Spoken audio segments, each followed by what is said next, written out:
CM Chandrababu అధ్యక్షతన విజయవాడలో quantum వ్యాలీపై ప్రత్యేక వర్క్ షాప్ జరగనుంది. ఇందులో క్వాంటమ్ కంప్యూటింగ్ ను సాంకేతికంగా అభివృద్ధి చేసే సంస్థలు, వినియోగించేవారు, విద్యార్థులు, మేధావులు, ప్రభుత్వ రంగానికి చెందిన వారు పాల్గొంటారు.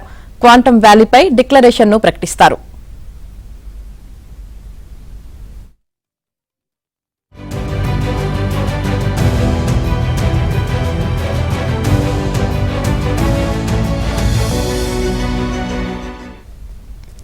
జాతీయ స్థాయిలో ప్రప్రథమంగా ఏపీలో వచ్చే ఏడాది జనవరి నుంచి మెరుపు వేగంతో కూడిన సాంకేతిక నైపుణ్యం, క్వాంటమ్ కంప్యూటింగ్ సేవలు అందుబాటులోకి రానున్నాయి.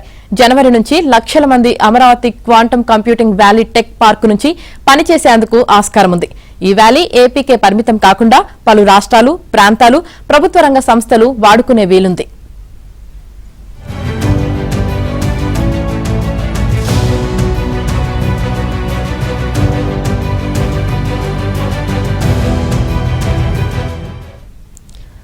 స్టార్టప్ల నుంచి భారీ పరిశ్రమల దాకా, వైద్య రంగం నుంచి సేవారంగం వరకు, వ్యవసాయం నుంచి వాణిజ్యం దాకా అన్ని రంగాల్లోనూ క్వాంటమ్ కంప్యూటింగ్ సేవలు విస్తృతం కానున్నాయి. భవిష్యత్తులో ఐఐటీలు, వర్సిటీలు, పరిశోధనాల సంస్థలు ప్రస్తుత క్లాసిక్ క్వాంటమ్ కంప్యూటింగ్ సిస్టమ్ వదిలేసి క్వాంటమ్ కంప్యూటింగ్లోని మారాల్సిన పరిస్థితి వస్తుందని నిపుణులు చెబుతున్నారు.